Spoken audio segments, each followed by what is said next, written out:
Welcome to the Precision Teaching Podcast. I'm Rick Cabina, and today I'm joined by Doug Kostowitz. Hey, how you doing? Carrie Millico. Thanks for having me. And Sean Datchik. Hello. Well, we have been off the air for a little while, and I guess I'd like to start up front by saying Doug couldn't figure out how to use his computer, and that's why. That's pretty low. I'd buy That's that, pretty though. low. Well, thankfully we brought some new people in case I forget how to turn it on and off. Someone else can hop in and talk. I had to create a task analysis for Doug to figure out how to turn on his computer. Oh, wow. So, yes, you are all getting a taste of the new format of the show. We have added to Doug and I two excellent precision teachers. Carrie is, why don't you just, since this is the first time you're on, well, actually I interviewed you, so You did. people, and I've interviewed Sean too, so I guess that we really don't have to launch into a big introduction of who you are, but maybe just tell the audience real quickly, remind them again, what you're doing. Sure. Well, since the interview, I have graduated, obtained a PhD, and I specialize in precision teaching. I have opened up my own learning center in Tampa, Florida, and my husband and I own it, and we have some employees who are just awesome. They're fantastic, and we just, help kids who just don't learn that great in a typical classroom settings, typically our population. So other than that, I'm just really interested in precision teaching, direct instruction, really want to get nerdy, percentile schedules of reinforcement. That's what my dissertation was on. But yeah, thanks for having me. This is exciting. Carrie, if people wanted to check out a website or learn more information about what you're doing, where would they go? www.precisiontlc.com. That's Precision Teaching Learning Center. So it's precisiontlc.com. And on there, I distinguish what we do, why we do it, what makes us different than Sylvan and Huntington and all that good stuff. I write a monthly blog on there. Well, I try to do it monthly. You know how that goes. Mm-hmm. But yeah, it's our website. Try to make it informative for parents and just the lay community. People, if you didn't write that down, they can access it through our show notes. Cool. Thanks. Sean, why don't you update us on what's been happening in your life since we last interviewed you? I currently live in New Orleans, Louisiana. I just graduated about 6 months ago from Penn State with a PhD in special education. Currently, I work at a charter management organization, which in the charter school world, that's what is another name for a school district. So we work with an elementary, middle, and high school from K through 11, and we serve students who live in New Orleans, specifically Central City, New Orleans, Louisiana. So we have a really nice balance here. Doug and I are both at universities. Doug's at Pitt, I'm at Penn State, and then Sean's working for a charter school, and Carrie's working for, I guess we would classify that as an educational establishment. Yeah. So, great. We're all here, and we're ready to jump right into the show. What I'd like to do is start off, and because it's been a while since we've been on, maybe recap some of the events that have happened. I guess we can't start the show without you don't want to start off with some bad news, but certainly we should pay our respects to, we've had two very trying, difficult losses to the precision teaching community, and that was with the deaths of Steve Graff and Owen White. And those two men were titans in the field, and just their influence was felt by all the people on this podcast, and just so many other students and so many other people. They will be sorely missed. Yeah. But, they left such an amazing legacy that it should just empower us to continue what they started. Yeah, I like the thoughts of that too. I remember I had so many conversations with Steve, and had the last conversation I had with Owen was at our last conference, and when you would talk with them, they just were always excited about things, and those are people that they have that impact on you, and certainly I'm going to maintain all of my activities and carry forward with that excitement, and they'll always be somewhere in my mind thinking about them. And yeah, so we're going to miss those two guys. Another event, which I just talked about, was the conference. So we had a conference in Reno, which was well attended. It was great feedback from the people that attended. Lots of data that was shared. We had a number of invited people who wouldn't typically show up at Precision Teaching. And my sense was, from the people that attended, that it was flat out awesome. Yeah, I heard some great feedback.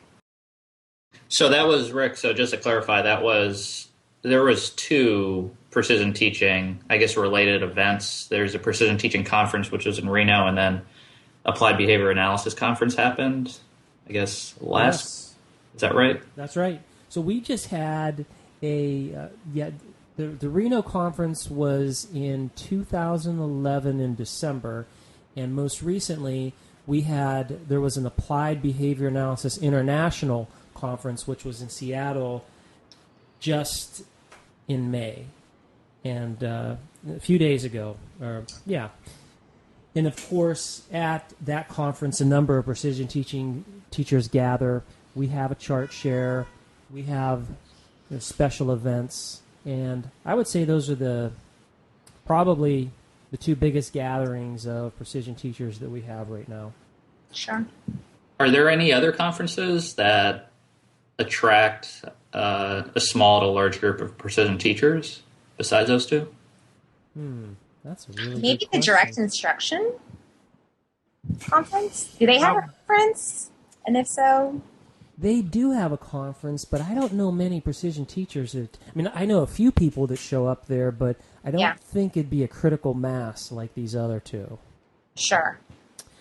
It's a good question, and I've also been thinking that what we need to be tactical, I should say, and think about some regional gatherings.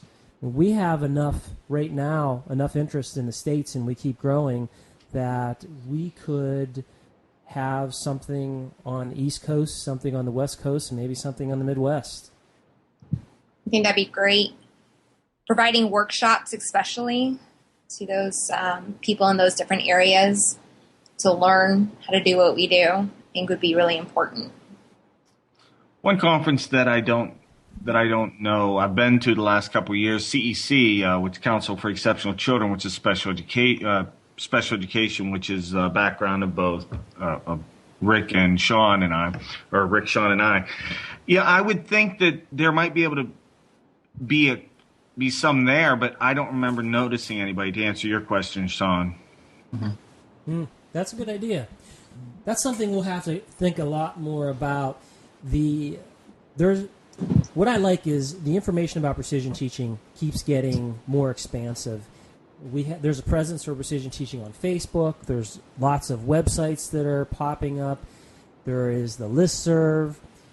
And one thing that happens frequently is parents, teachers, someone will come on and say, hey, how do I get more information about Precision Teaching? And there is information that you can gather from these different sites, but having workshops and different gatherings would be nice as we increase that number. I know of a current source for Precision Teaching, and that is a book that was written by one of these podcasters currently. and I thought that might be a nice segue into our next announcement. Go with it, Doug. You're on fire. Go with it. Listen to me. Well, it's not me. But a book was recently released. It's called the Precision Teaching Book, and there is no hidden. It's about precision teaching, probably from A to Z. So, and that was written by Rick Kubina and Kirsten Urich, and it is fantastic. I have a copy myself, and me too. Yeah, well, there we go. 3, and I know Sean will be acquiring his soon, so we'll all have that to speak from. But it's a very comprehensive, teacher-friendly, teacher/parent friendly. You don't have to necessarily just be a teacher, but teacher/parent friendly overview. Very specific. You name it, it's in there about precision teaching. Yeah, and I feel like the title should be the Precision Teaching Book ...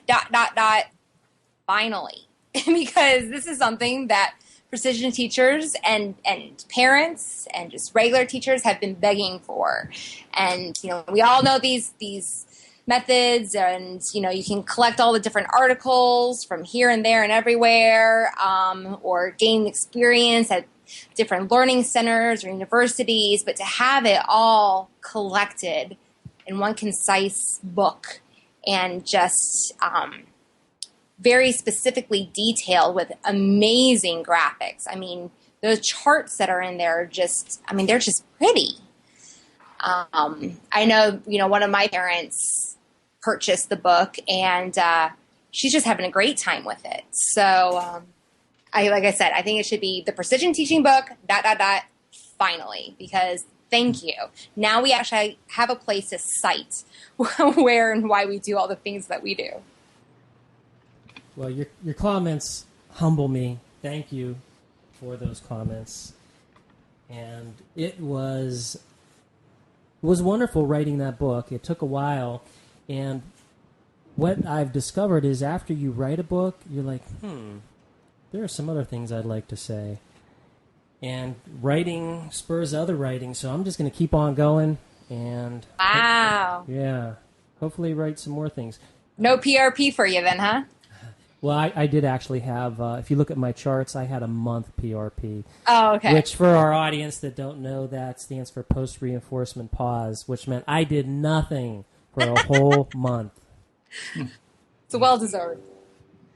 Well, it sounds like hopefully in the near future we'll have you and your co-author on for Precision Teaching Book, but in the meantime, where can people find this book?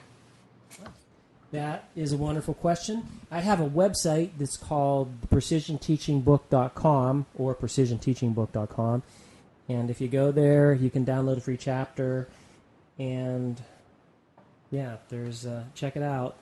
And would love to hear back from you. Also on that website, I've tried to make that website not just promoting the book, but I've been blogging on there once a week, and I understand what you mean, Carrie, about blogging. When you blog, if you're going to do it right, you have to compose your ideas, and you have to put a lot of effort into it. You can't just write and say whatever. You need to spend time, and I've been pretty good. So far, I've been doing once a week, and there's also videos that I've been putting up there, different interviews, and hopefully what will happen is people will be able to see these other aspects of precision teaching that all of us know about. And all of the people, when I say us, I mean your podcast hosts, all of us have very intimate knowledge of precision teaching because we've been doing it as practitioners. We've all done either master's theses and or dissertations on precision teaching. We've just learned so much about this, and our goal is to share this information with you all so that whatever behavior change or learning that you're interested in, you will have these guiding principles of the science to help you. So that's a nice way of moving in and ending our intro. It's wonderful to be back, and I certainly am excited that I'm joined by 3 outstanding co-hosts. And let's move on to the next section, which is education news.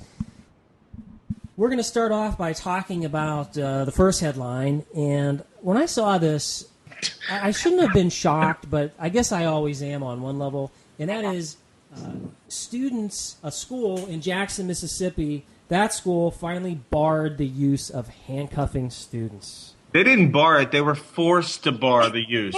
Oh, thank you. Let's be. They had to go to court to bar the use of using handcuffs. And from the article, they got handcuffed for not wearing the right clothes to school. Yeah, they had to eat lunch handcuffed. I read the first sentence of this article, and I just busted up laughing because how absurd this is. I mean, they will no longer be allowed to handcuff students to poles or other objects under the settlement of the Southern Poverty Law Center reached in the U.S. District Court. I mean, seriously? Are you kidding me? This occurs? I just found it so absurd that my only, my number one first reaction to it was just laughter. Yeah.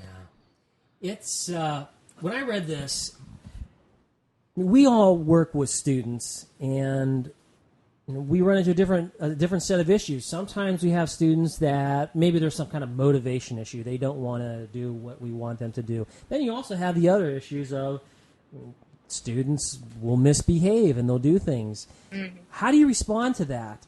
I mean, handcuffing? Yeah, seriously. Wow. This is what we have. This also gets to the point of punishment. When you have punishment procedures that people rely on, this is exactly what happens. Yeah. First, let's say you have, I can see how this started off. You have some students who are fighting and they're out of control. Oh, well, okay, there's the handcuffs. And then from there, it's like, let's move from fighting to, this student's talking back to me. I'm handcuffing you.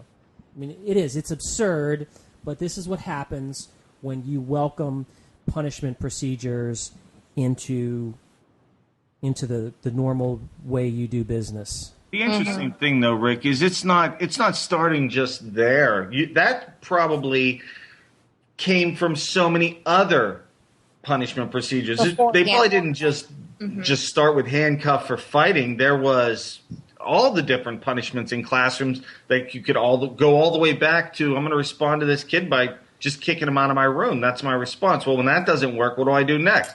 I suspend him. I expel him. I mean, your point is made at every level along the way, because we all know punishment doesn't teach behavior. Punishment teaches what not to do, or the form of the behavior not to do it.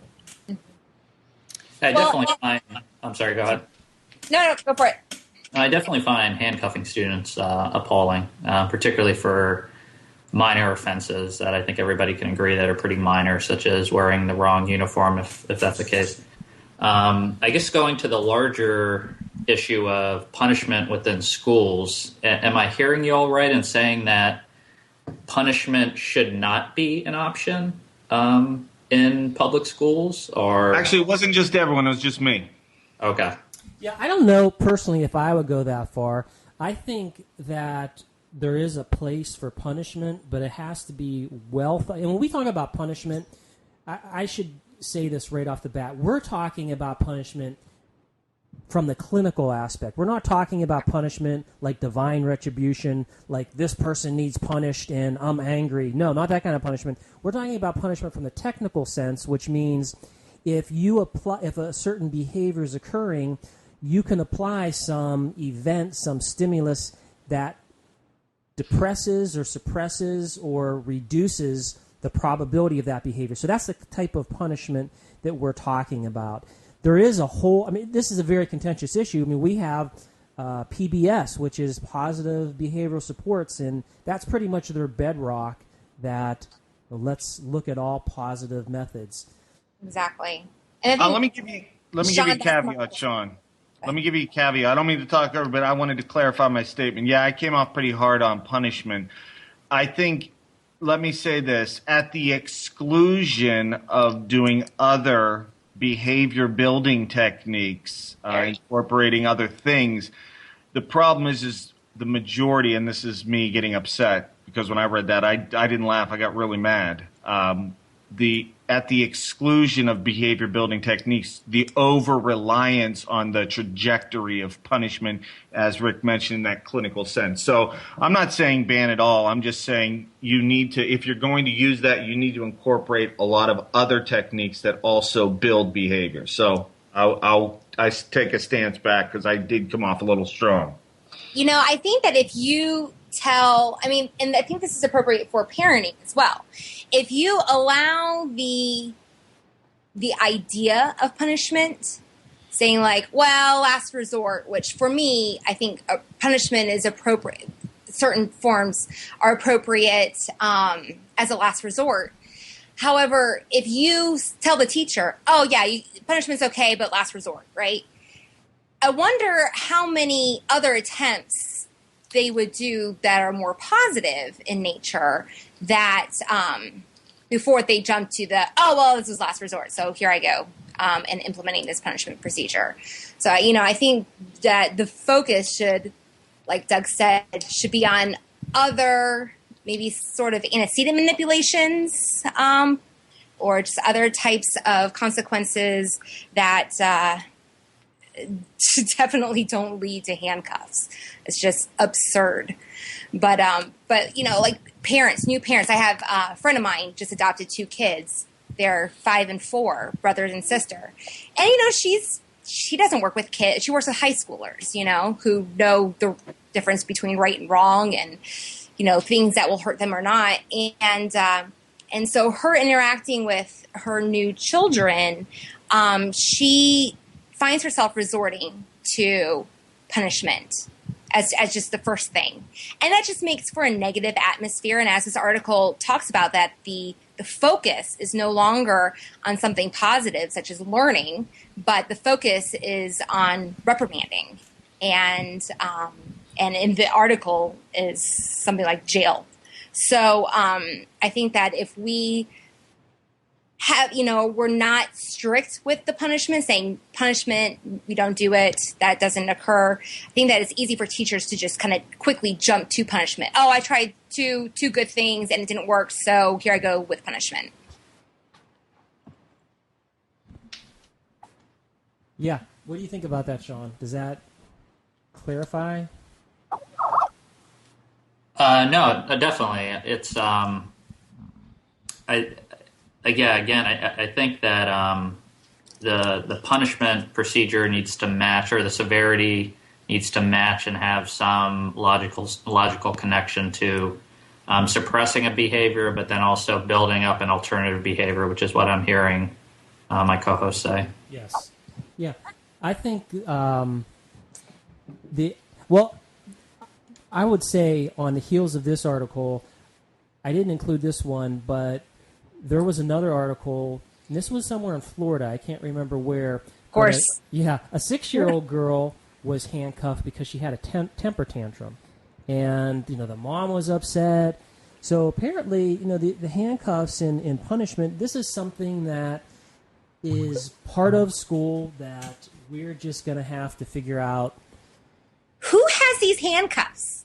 That's a good question. Hey, I got it. I got these handcuffs in my drawer. Let me whip them out, and I'll use this as a consequence. Seriously, I don't get it. Yeah. No, that's a great point. That's why I laugh, because it just seems like it just doesn't happen in this world. How does it lead up to that? Yeah, well, hopefully what will happen is these become public. Some kind of systematic change will happen, because bad things happen, and as you all know, with punishment. When I was in California in 1994, there was something called the Hughes Law that they were trying to pass, and it dealt with restraints, because at the time there were people that were taking students with disabilities, and they were doing things like leaving them in timeout, but yet timeout was outside in the California sun for 8 hours. And they would roll kids up in one kid actually died. They rolled this kid up in a mat, those mats you have, and they sat on them. Yeah, just these terrible things. So it's disgusting. It is. It's just disgusting. When you read these kinds of articles, you just have to wonder, in this culture, what's the next thing going to be? And that's what worries me. I come off so strong because it's almost, I have a feeling, and I cover a lot of this stuff in class and how we interact with kids. You need to do a lot of things up front, and I try to give my teachers those skills. Problem is I tell them, don't do this, knowing that it's already in the repertoire, meaning they already know how to punish. Right. And they already know how to take it. They've probably been part of some of these levels as they've grown up as kids. They've seen it on TV. They've seen their teachers do it to other kids. So it's in the repertoire. So when I come off so strong on it, it goes along with what Carrie said, and that is try everything and keep trying it.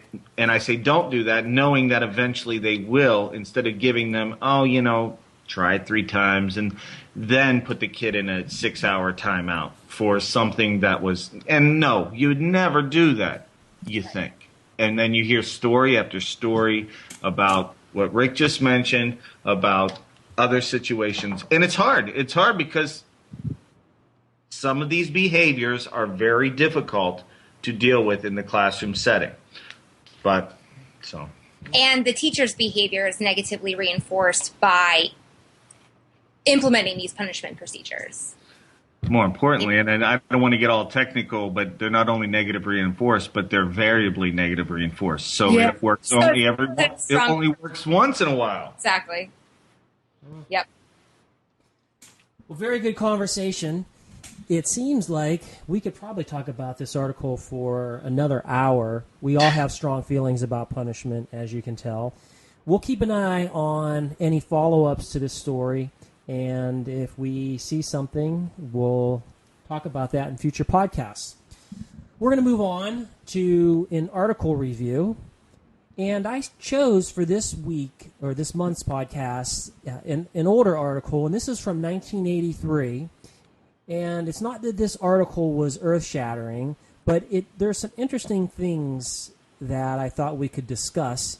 And the article is, there's just so much about it when you think about the time when this was written, the different issues that were going on back in 1983. The article was by, the main author was Bill Wolking, and it's called Some Comparisons Between C-Write and C-Type Arithmetic Timings. And I love the use of the term microprocessors. I mean, does anyone even use that term anymore? Nope. I had to make the assumption, and I assume they're talking about computers. Right? So we have an article here, and what they were interested in, they used, I'm not familiar with this, it was an Atari 800. I thought maybe this was going to be the Apple II, but the Atari 800, did any of you, well, you're probably all too young for that. My grandma had an Atari that I used to play games on, but that had a joystick and everything. Maybe to play Pong on it. Combat, Breakout, River Raid, that kind of stuff. Yeah, but it didn't come with a floppy, or maybe were those games on floppy disks? I don't know, but felt like maybe they were more of a cartridge, right? Yeah, cartridge disc. Yeah. Or cartridge and. Yeah. So no, not familiar with it at all. Okay. Yeah, that does bring us some interesting questions. If in between timings they had to pull the cartridge out, blow, and put it back in.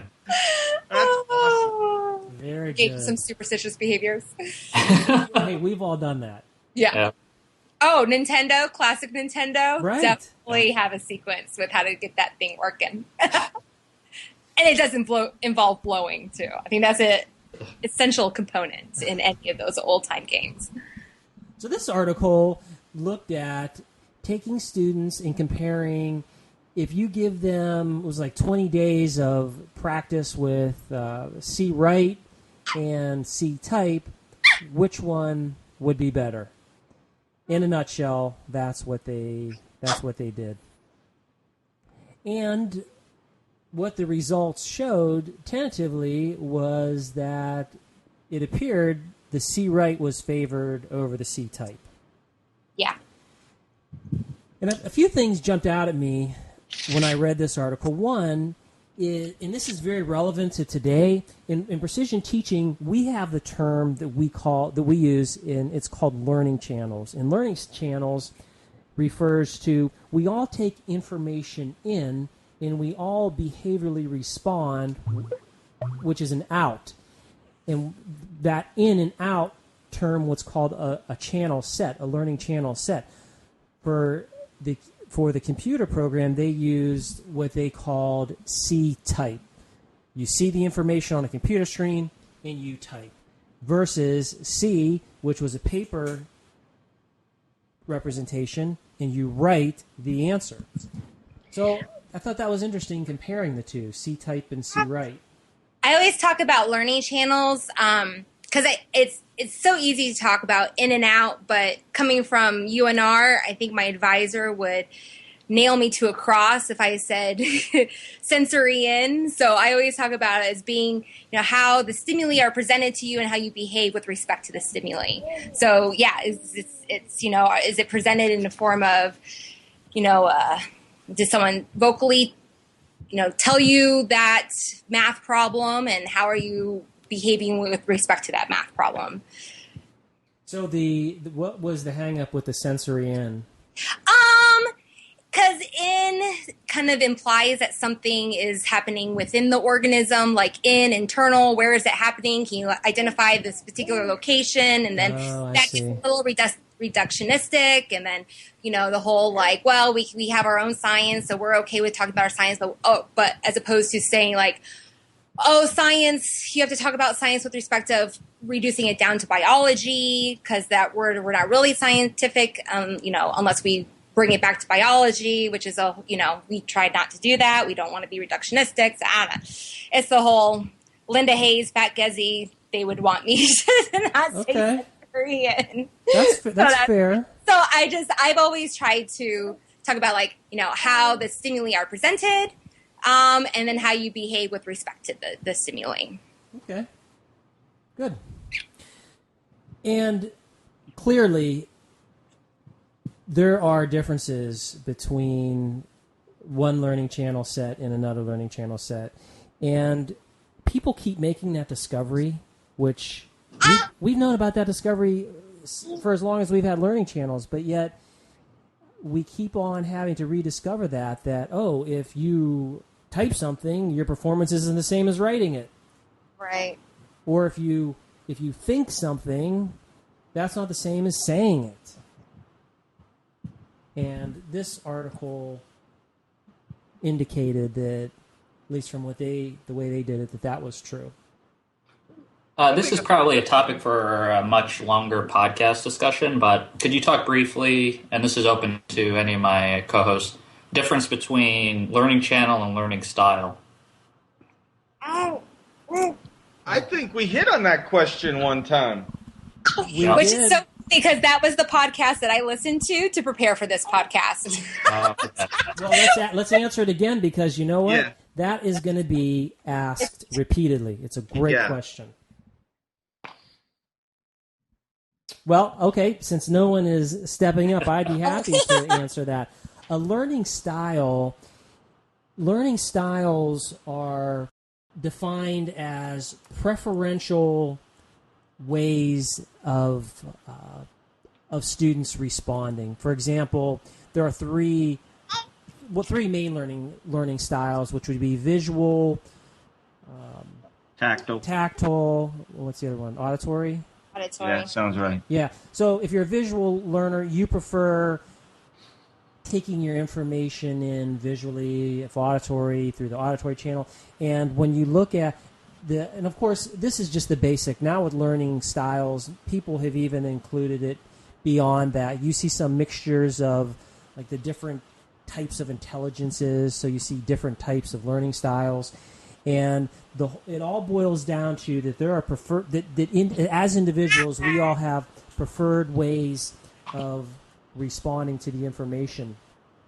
If you look at the research, for example, for reading, the research shows that we can't find consistent evidence, credible evidence that shows if we can figure out if students have learning styles, that really helps in doing good instruction.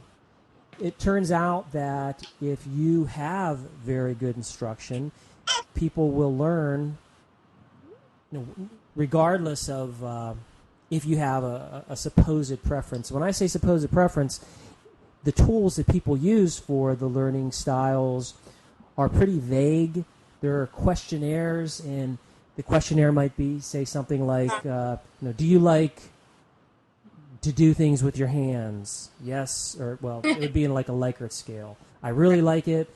I don't care. I don't like it. And there's different variations like that. And, what happens is that when people have done research, they cannot find that there's a link between learning styles and effectively learning information. Whereas learning channels just means, how do we describe the sensory organs, or if we don't want to use that, the way information comes in and how we respond, the behavior outs that we all do. So learning channels, descriptive, learning styles, that's a bigger step to talking about how we prefer taking in information. That is not currently supported by data. Yes. But parents love to talk about it. They do. It seems intuitive, doesn't it? Like, oh yeah, I remember being at this guy's lecture, and I loved his PowerPoints. I'm a visual learner. Right. Yeah.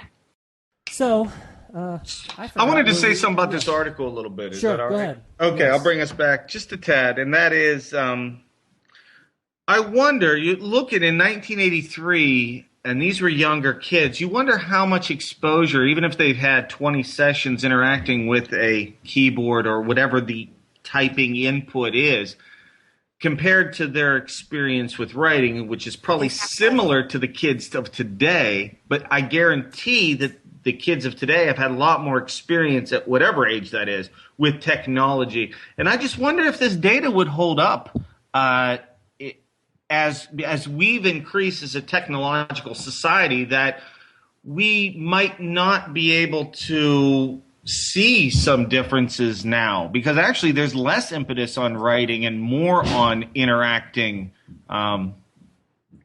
with technology via different inputs.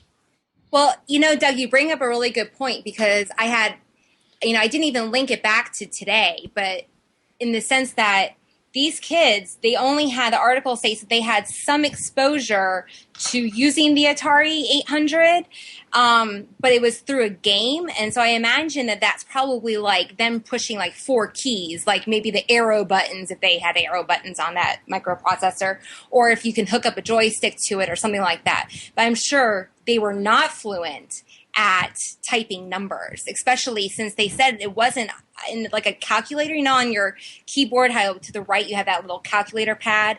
So I think that the numbers were more like how they are on my laptop up at top, and that the students, that's, one of my biggest things is that about this article is that they probably had to search for the numbers they were looking for. When you do the think type, you can develop a pattern, and they were in sequence, so you can just go to town with typing those numbers there. But for these students who just played a game, as opposed to students today who do everything on the computer or on the iPad or on an iPhone or something like that and know where these numbers are located, I think that definitely influenced the data. But good question about, I wonder how the students of today would fare in their data with respect to these older students. Yeah, that was a wonderful idea. I also had a similar thought. And if you ever try to think about the future and where we're going, for example, I'm like, okay, we are deeply in, we have technology for our children growing up. It's just embedded in their lives. They can't escape it. Mm-hmm. They're just so comfortable with it. And I started thinking like, oh, well, yeah, probably another 10 years, everybody's going to be typing. But then when you look at the iPad and how easy it is to just use a stylus, maybe handwriting will still be with us, and it'll just be done on the iPad. Tell that to the schools who are no longer teaching kids how to write. Yeah. Yeah, so who knows where we're going, but you're right. This, when you look at, there's another caveat that I would bring up, and this is something that my advisor, I remember when I was writing a paper, I used the word traditional in it, and he's like, don't ever use the word traditional. And then here, they use the word, this study compared traditional written with microcomputer. Whenever you use traditional, it always dates your paper. And, what is traditional? And things keep changing, and but yeah, getting back to your point, Doug, this was, and the authors did a good job of couching this study in saying that it's new and we need more data, and this wasn't there were some of those issues that came up that,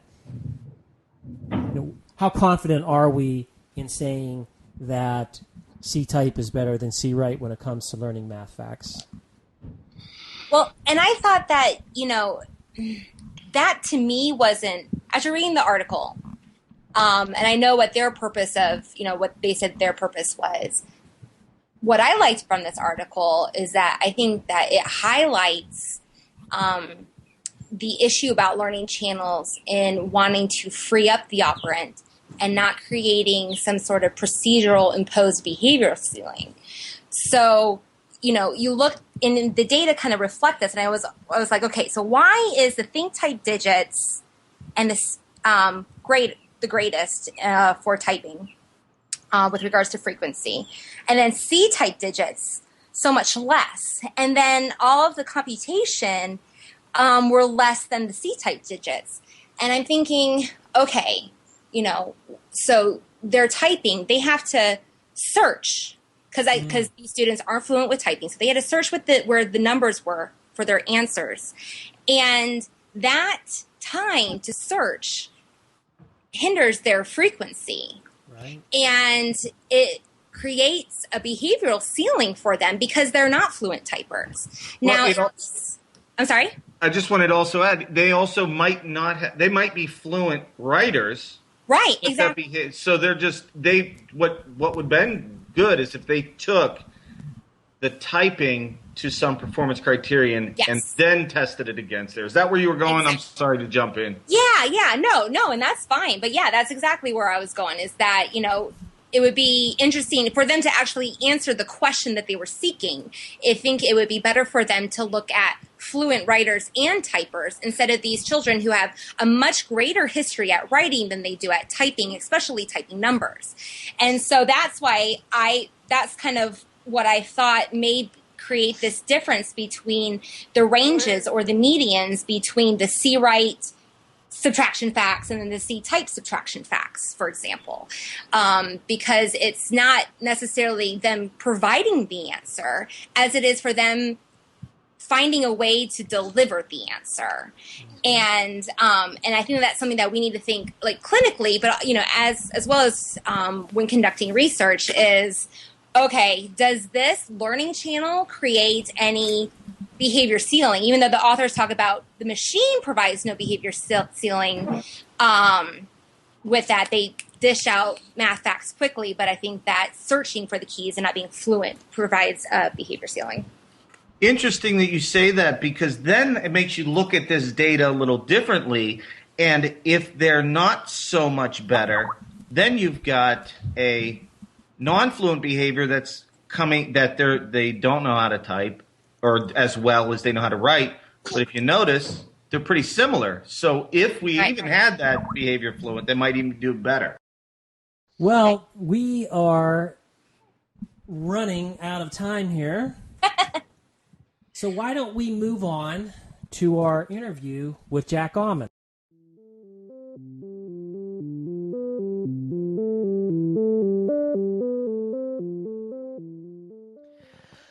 Today, we are joined with Jack Auman, one of the legendary Zero brothers. Kind of sounded like I said Jack Auman there, but I guess that's not one of the Auman brothers, is it? We're also joined tonight by Sean Datchick. And Jack, welcome to the Precision Teaching Podcast. Thank you very much, Rick.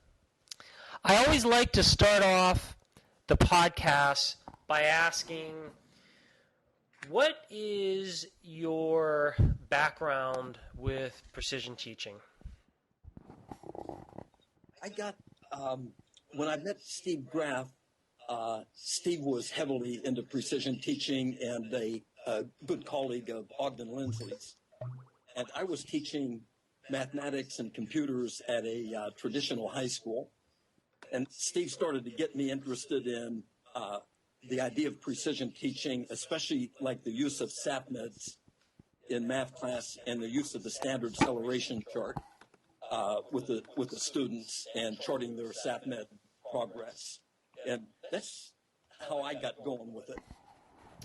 Okay, I just thought about something. I failed to mention that, number one, when I said in my opening that you were one of the legendary members of Zero Brothers, that you are Steve's brother-in-law, and maybe talk about what exactly the Zero Brothers are. Some people will know what that is, but other people new to our audience won't know what that is. We were, Steve and Ogden Lindsley and I were met at the Orlando Precision Teaching Conference in the early 80s. And I loved the programming aspect of the computers, and Steve Graff and Ogden were like the idea guys. So we thought that the three of us would make a pretty good team, with me being the programmer and Steve and Ogden being the idea guys. And that's kind of how Zero Brothers was born. From there, we decided to form a kind of a formal partnership, and we would talk with one another every Sunday morning with a three-way conversation like the three of us are doing now. And Og and Steve would run these ideas by one another, and I would try to think how we could program it. And that's kind of how things got rolling with Zero Brothers. Where does the name Zero Brothers originate from? Steve Graff and I also loved baseball. And Steve was real serious, played college ball at Miami University and played letter for 4 years. And Steve and I decided to form a AA baseball team here in Youngstown. Steve took the number 0, and I took the number 00. Then this was before we had met with, this would have been middle 70s. Then when we met with Og Lindsley, we had told him this story, and when we were forming our company and trying to decide the name of it, I think it was Og said, let's be the Zero Brothers, and Og chose, I think, 0.00. I might be wrong on that detail, but something, you know how clever Og was. Yeah. Something like. Oh, that's great. And so the Zero Brothers were formed, and what were some of the early programs that you worked on? The first one that actually preceded the Zero Brothers by a tad was something that Steve Graff had the idea for this Orlando Precision Teaching Conference, and Steve Graff called it Precision Decisions. So Steve had the idea that we could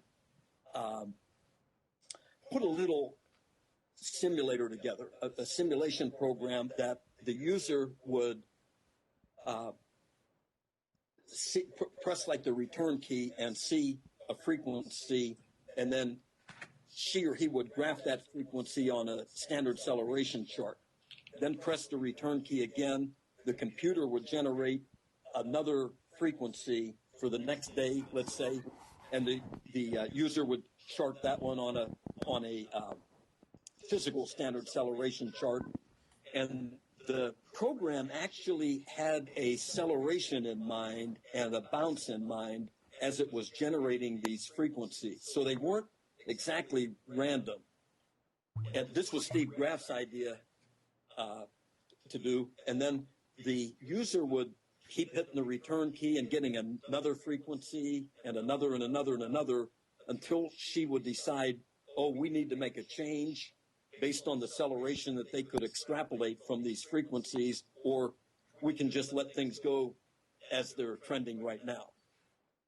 and then Og saw that program, and then Zero Brothers were born, and the next really big program was the combo coach program for basketball. And I'm not sure if you want some details on that, or we can. Yeah, no, I'm interested in. I only know of a few programs that you have done. I met Steve in '85, so I came on, and then afterwards. So I knew of Practice Sheeter, which I'm assuming, Okay. and then I also knew of later the StatView template, the program, and then most recently the Excel. So there is probably a whole host of programs that you all have developed that I just don't know of. So I'd love to hear about them. Okay, right. Preceding, you're right, Rick. Text Practice Sheeter and Graph Practice Sheeter came maybe in the 90s. But preceding those, the big two programs the three of us loved were the Combo Coach, which was sort of Steve Graff's baby. And the Combo Coach looked at was for a basketball coach. And the basketball coach could look at the 5 players on the court at any given time and see if that group played for the whole game, how they would have done, and thereby determine which groups of 5 players that played together really well and really efficiently. And we used the idea of like frequencies to make the projection of how 5 people would do. Another really neat program that I also think Steve came up with was the precision typing program.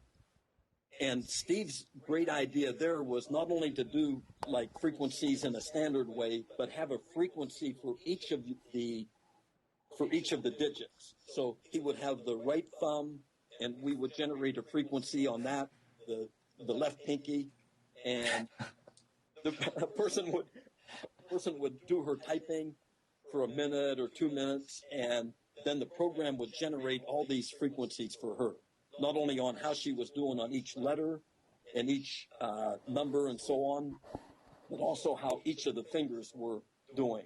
So if a person saw that her left pinky was weak, she could press a button and get just exercises that would favor the left pinky. That was called precision typing.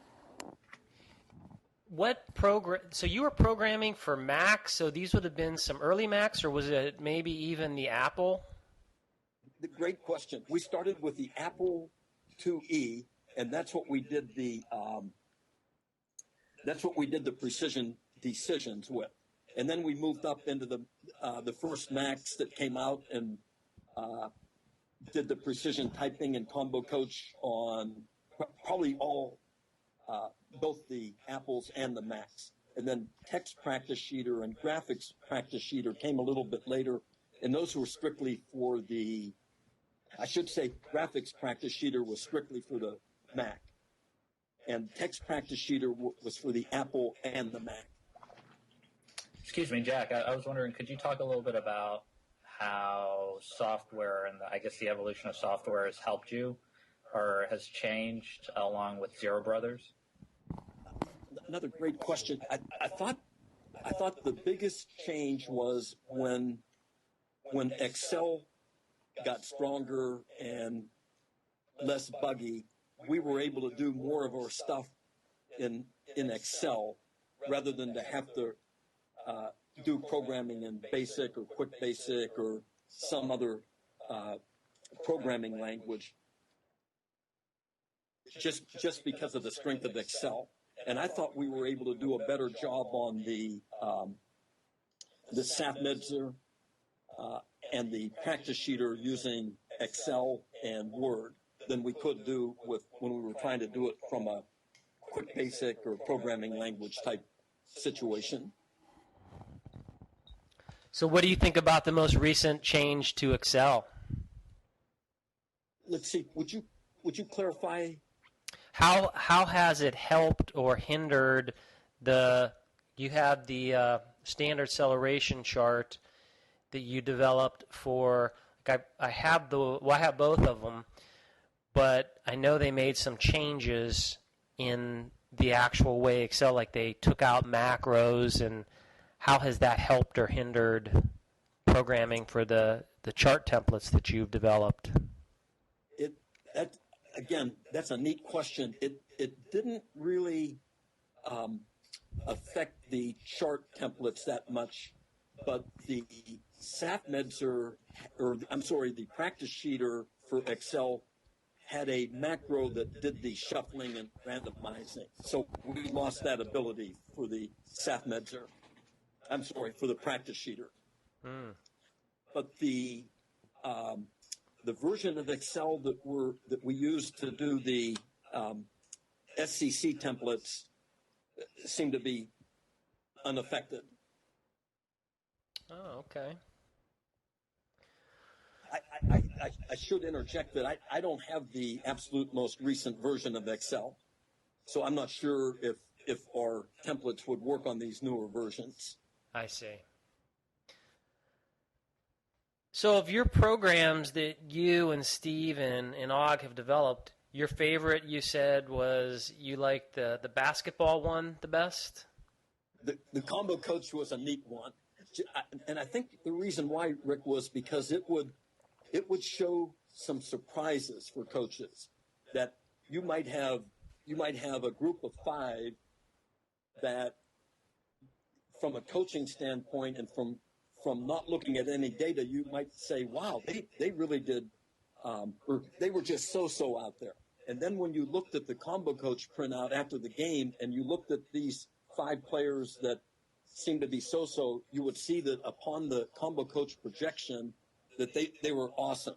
And if you would have, had you let that group maybe play a little more minutes, the outcome of the game might have changed. And it would also identify individuals that might not have seemed to be doing very much, but when you looked at them from their combo coach rating, they actually, maybe something intangible was going on, but they actually really made a strong contribution based on their combo coach rating. Did you have? So, yeah. I'm sorry. Go I think ahead. that was one of our favorites. Did you have a chance to get that into the hands of coaches at the high school, collegiate level? We did. Steve Graff got it into the hands of a high school coach where I was teaching, and then he got it into the Youngstown State men's basketball coach's hands, and he used it, and he got it into the, I guess it would have been a semi-professional league called the Youngstown Pride. Oh, yeah, the Pride. If you remember the Pride from way back I when. do. That coach was also using the combo coach feedback. And then where Steve's daughters played, all their coaches were, well, at least Steve was entering the data and printing out the combo coach report and giving it to his daughter's coaches. That is so cool. The Pride won like the whole championship one year, I remember. That is correct. And it was probably due to combo coach. Yep. That's great. So you had a lot of interaction with Steve on the software front, but I'm sure being around him, like Sean and I, in a time, you cannot have helped but to been influenced in other ways with other types of projects. So did Steve ever like convince you to do other kinds of charts, or to bring some of the either the self-management projects that he did anything like that rub off on you? Absolutely. I tried to chart I was heavily into distance running and coaching cross country, so I tried to chart some of my miles run on I believe it would have been a daily per day and things of that nature.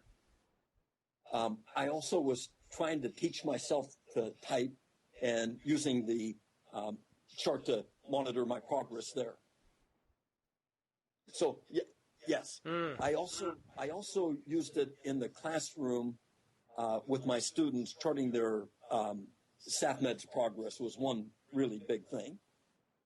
Now you, what grade did you teach?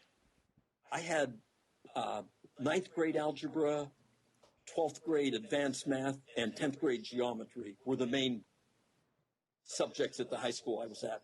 And how did SAFMEDS help you in those courses? It's an interesting question. I had one student tell me that he felt the SAFMEDs were the most important part of him getting his PhD in mathematics.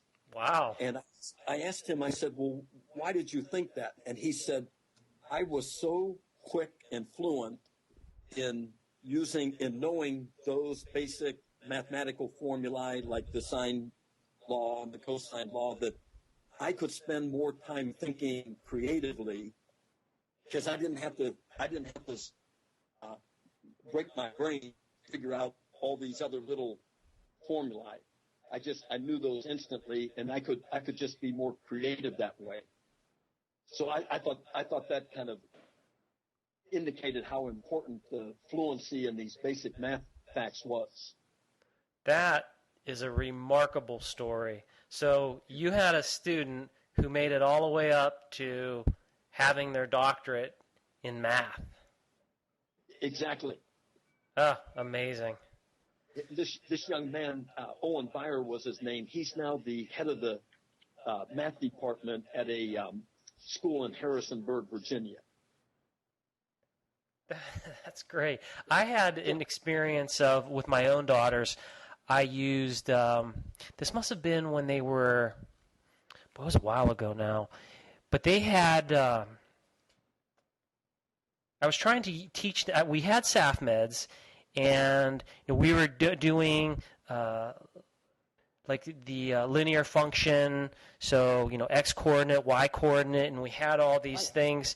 And what was interesting about it is, although we had all of these facts, it wasn't until we brought it together did they see it all. And I've always been interested in how some kids, if you have all the pieces there, some will just pull it together, but other kids, of course, just need that explicit instruction. So the SAFMEDs for math is something that I think we just need to do a lot more of in school.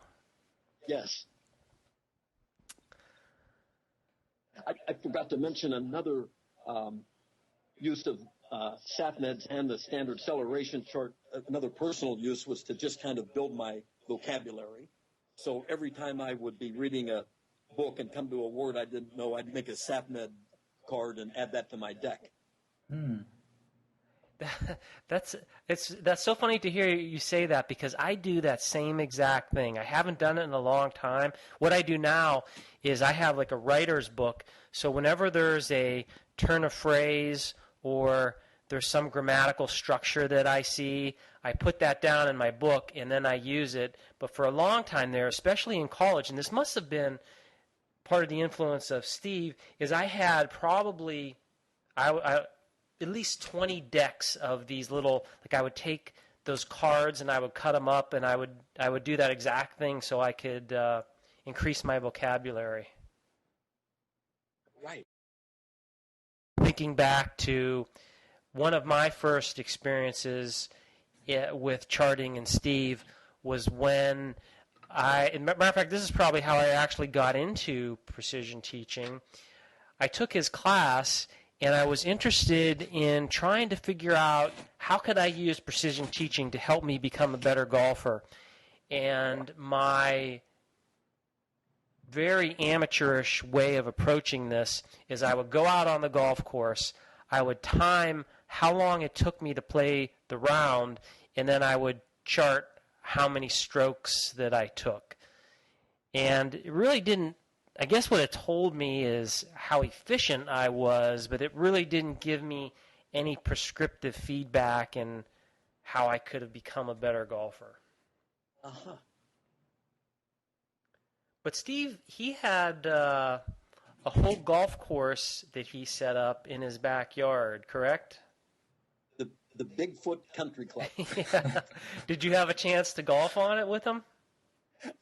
We did, and even as recently as last summer, Steve was still out there. He had lost the use of his left arm, but he was still out there using his right arm and beating the rest of us. So how was that set up? Steve has a green kind of in the middle of his backyard, and what he did was to set up different tee boxes along the rest of the yard. So he had a little par 3 that would go over his swimming pool, and he had a par 5 that would start down almost in the neighbor's yard, and you'd have to hit uphill. And we all know that he was such a creative person, and he had a scorecard developed for the Bigfoot Country Club. And so you would tee up on one side of the swimming pool, hit to this green, and then putt out and everything, then take your ball and go down to the far corner of his yard and play the par 5 and write your score in. And it was just a very elaborate Steve Graff type golf course. Just wonderful. And he also had a very innovative invention for basketball. And can you talk about that? Yes. If you looked at it from a helicopter view, you would say there was a extraterrestrial vehicle in his driveway. That's how elaborate this was. It was actually designed by John Garver, an inventor friend of Steve's, and Steve and John kind of collaborated on this apparatus. It was a huge net kind of structure in a kind of a cylinder form. And the idea was Steve loved to shoot 3-pointers rapidly and get a high frequency of shots off. So one of the problems, of course, would be the ball bouncing every which way. Well, Steve and John Garver collaborated and made this beautiful net cylinder kind of thing that went up above the rim of the basket. So any errant throws, or most of the errant throws, would be grabbed by this netting and then funneled down to a kind of a triangular track that was slanted back towards the shooter. So you'd shoot the ball, and if it made it, it would go through the hoop right into this triangular track, right back to you in 3-point range. If you missed it, it would clang off the rim or the backboard, but get caught by the cylindrical net and funneled down to the triangular channel and still come back to you. And I think he used 9 or 10 balls at a time. He would have his timer set on 1 minute and just machine gun them up there. Boom, boom, boom, boom. And then take all of his data and put it on a chart and monitor it for years on end. And he, of course, became, in precision teaching, legendary for that. He had his, did all 3 of his daughters use part of that, Steve's invention, and also some of the other fluency drills or interventions that Steve came up with? They did. They used this beautiful ball returner in his driveway, and even when they were away at school, they still used the idea of practicing quickly for a minute at a time and counting their hits and misses especially on their free throw shooting and their 3-point shooting. That was what he tried to instill in them, and that's what they wanted to kind of specialize in. I know that probably part of Steve's personal mission was to always be learning and always trying to understand nature, the world, and the universe. And I understood later from when after I left from Youngstown State, he spent a number of years like in the wilderness and with tracking. Did you have a chance to share that with him, or was that something that he just did on his own? He was a little more into that than I was, and he got real interest in the Tom Brown tracking school. Yeah, Tom Brown.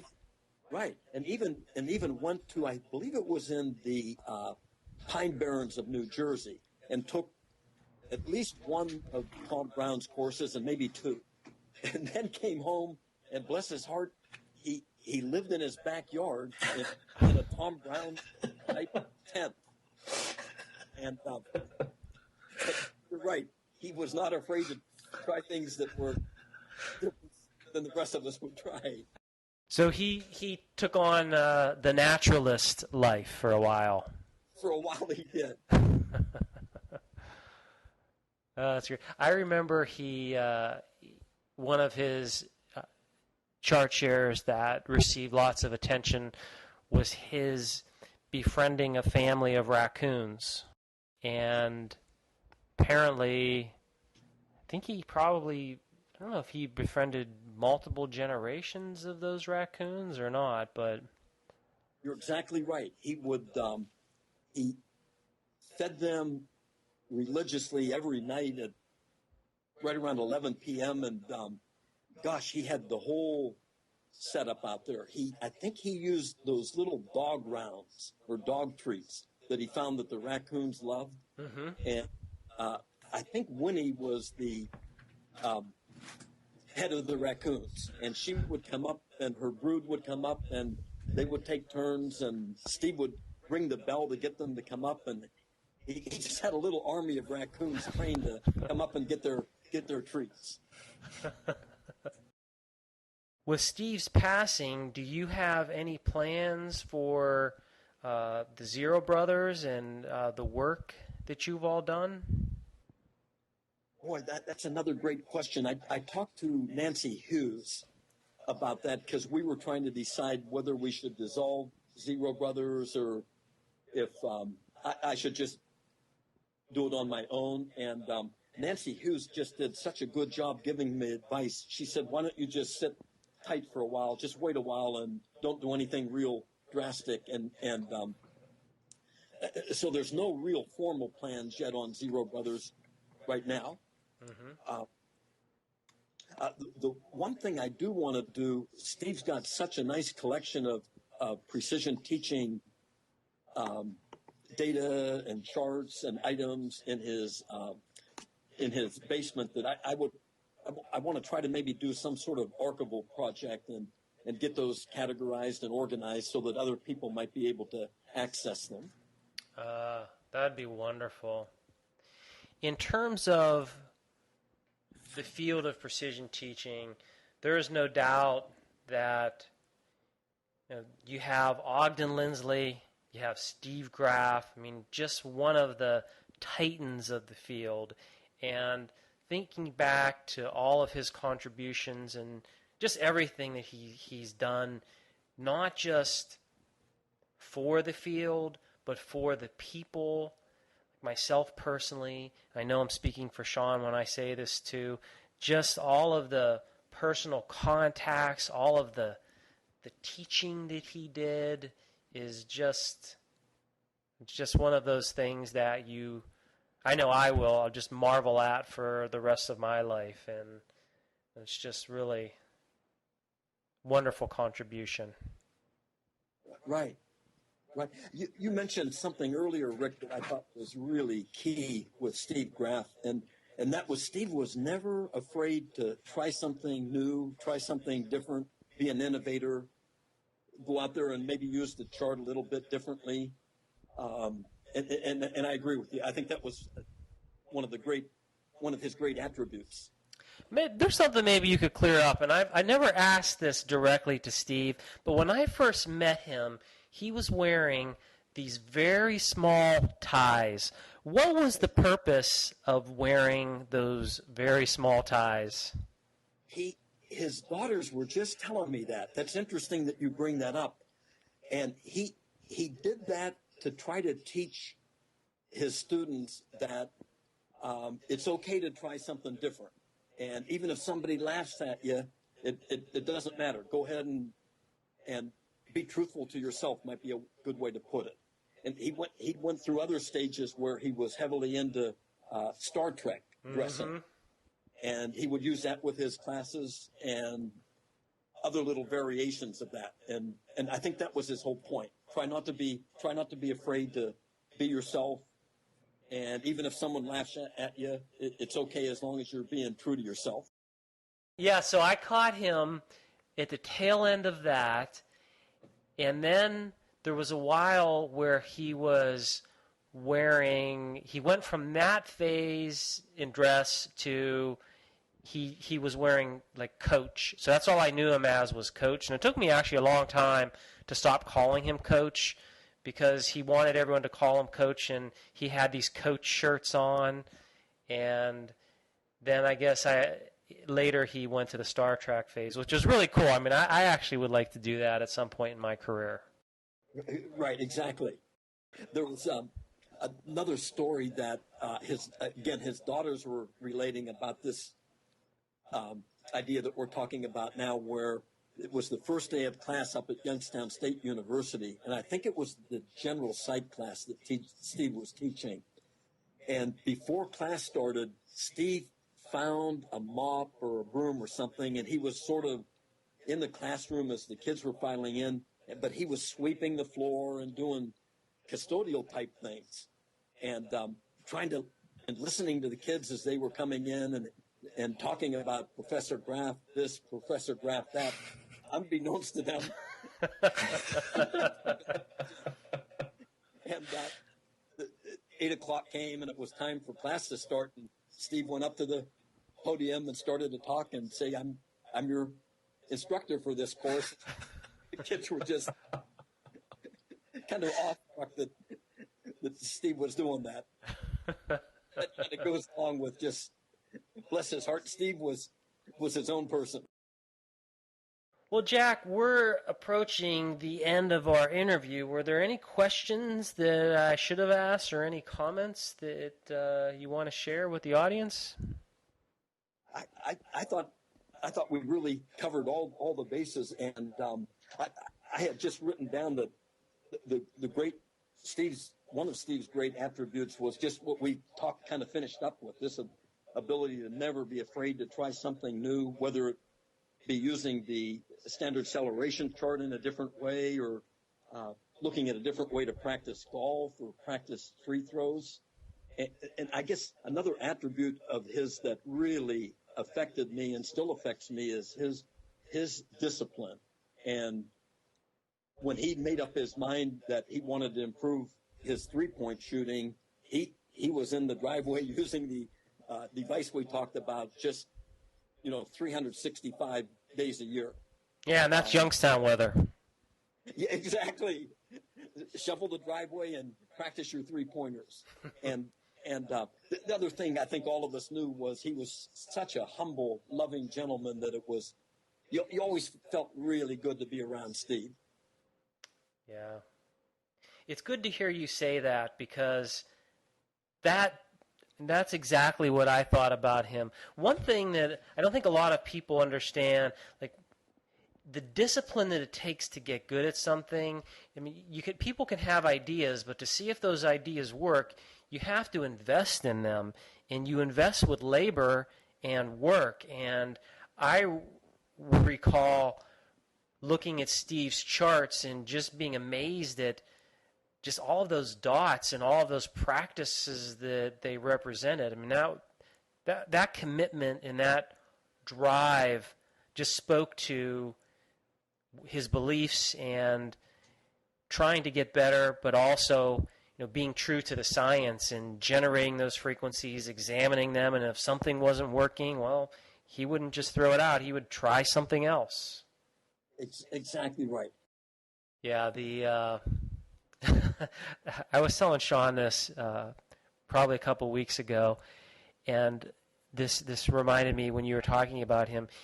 His inventiveness was, I don't know how many people could appreciate all the inventions, like when people invent things, and when people hear, oh yeah, that person's an inventor, they look at what works and they don't look at what didn't work. And to come up with an idea means you can't be afraid to fail, and you can't be afraid to try some things that might not work. And this one time I was probably a junior, and I went into his office, and he had these glasses on that were just priceless. Like, they had all of these holes drilled in them, and, and I can't remember like what they were supposed to do, but he just looked at me with those glasses, and forever, I mean, like, when I think back in my college days, that image of him will just always be there. It was just so great. It's interesting because Steve encouraged me to get a pair of those glasses, and I did too. So Did they work? They didn't seem to for me, but I think your point is so good. Steve was not afraid to try something, and even if it didn't work, at least you tried it and got data on it. Yeah, and you learned something. And you learned something. Whether it was these glasses or shooting free throws left-handed or with only 2 fingers or something, just give it a try. Don't be afraid. Practice it for a while, and if it doesn't work, move on to something else. Well, Jack, I really appreciate your time, and I will say this not just for myself and on behalf of Sean, but of all of the people who in the precision teaching field that were touched by Steve. We mourn his loss, but yet in true Steve Graff fashion, we celebrate his life. And that's Steve and I, we talked a lot about life and death, and he was one of those people that you could just be open about anything, and he would talk to you about those things. And that's one thing that I remember he talked to me recently was just always be positive, and to his being, he never stopped being positive ever. And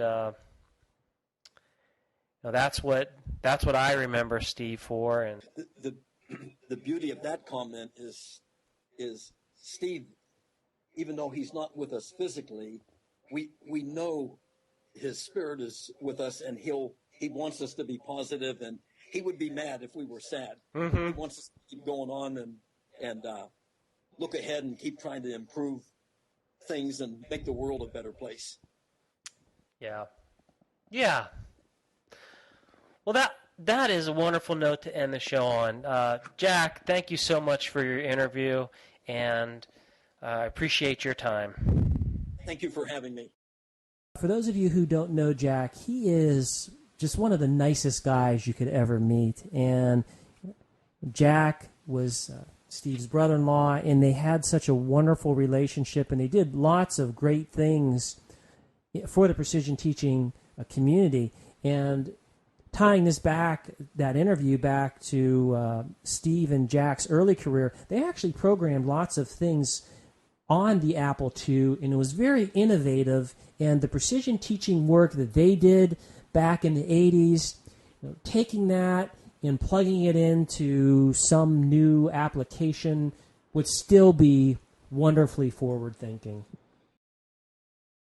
No, it's great. Jack actually programmed a special chart for my dissertation, which was really cool.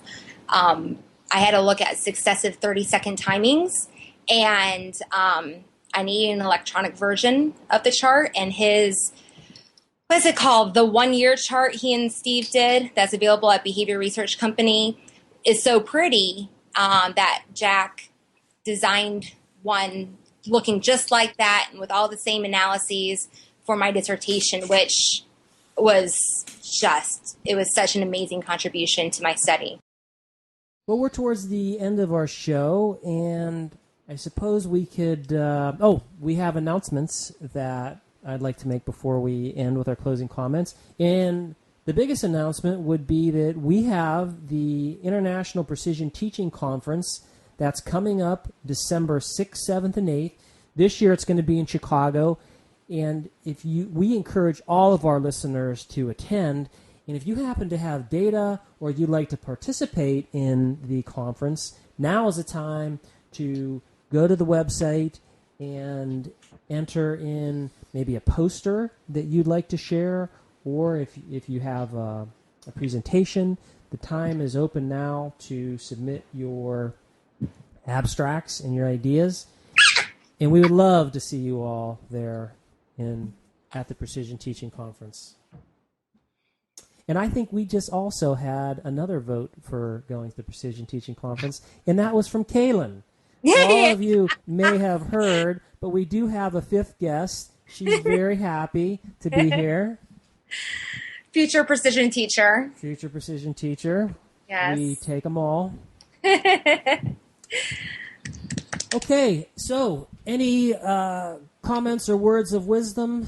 I'd like to make a comment. Going along with your invitation, Rick, if you have data to submit to the conference, if you have data and would like to share it with the greater community, please feel free to contact me and perhaps submit a chart share to the Journal of Precision Teaching Acceleration. So you can have an opportunity to see your name in lights. So Definitely. Very good. So I think my contact information is on you have my email, correct, Rick? Yes, I'll put it up on the show notes so that everyone can just access it right there. On behalf of Doug, Carrie, and Sean, I'm Rick Cabina, and I thank you for listening to the Precision Teaching Podcast.